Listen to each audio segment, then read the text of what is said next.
வணக்கம். எடப்பாடி பழனிசாமியின் பேச்சை கேட்டு மிகப்பெரிய தவறை செய்துவிட்டேன் என்று முன்னாள் அமைச்சர் செங்கோட்டையன் அவர்கள் பேசிய வீடியோ இணையதளங்களில் வைரலாக பரவி வருகிறது.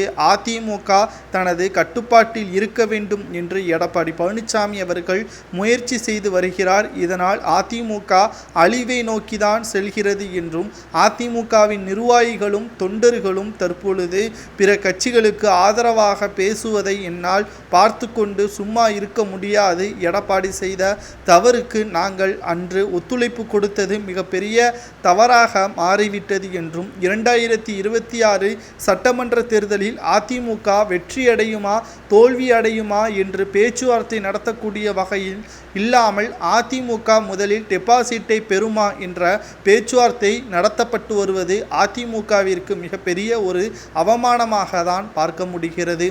எடப்பாடி பழனிசாமி அவர்கள் பணத்திற்கும் பதவிற்கும் கேடுகட்ட வேலைகளை செய்துள்ளார் என்றும் எடப்பாடி பழனிசாமி அவர்கள் முதல்வராக இருந்தபொழுது செய்த தவறுகளை மறைப்பதற்கும் எடப்பாடி பழனிசாமி அவர்கள் ஆளும் கட்சியான இருக்கின்ற திமுகவை எதிர்த்து பேசாமல் இருப்பதற்கும் அதுதான் காரணம். தற்பொழுது எடப்பாடி பழனிசாமி அவர்கள் தலைமையில் அதிமுக இருக்க வேண்டும் என்பதற்காகத்தான் அவசர செயற்குழு கூட்டத்தை கூட்டி 13 தீர்மானங்கள் நிறைவேற்றப்பட்டது. அதில் 9 தீர்மானங்கள் எடப்பாடி பழனிசாமியின் பதவியை பாதுகாப்பாக வைப்பதற்காகத்தான் அமைந்திருக்கிறது. மீண்டும் எடப்பாடி பழனிசாமி அவர்கள் மட்டுமல்ல, அவரது ஆதரவாளர்களும் அதிமுகவை அழிப்பதற்காக மறைமுகமான திட்டத்தை போட்டுக்கொண்டிருக்கிறார் என்பதை வெட்டு வெளிச்சத்தில் செங்கோட்டையன் அவர்கள் அவரது தனிப்பட்ட ஆதரவாளர்களிடம் பேசியிருப்பதாக அரசியல் வட்டாரத்தில் பரபரப்பான சூழலும் ஏற்பட்டுள்ளது.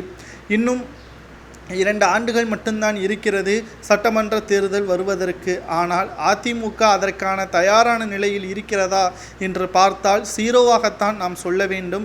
அதிமுக என்பது ஒற்றுமையாக இருக்கும் வரைதான் அதிமுகவை யாராலும் நெருங்க முடியாது. ஆனால் கடந்த 10 தேர்தல்களில் அதிமுகவின் நிலைமையை நாம் பார்த்திருப்போம். மிகப்பெரிய ஒரு மோசமான நிலைமை.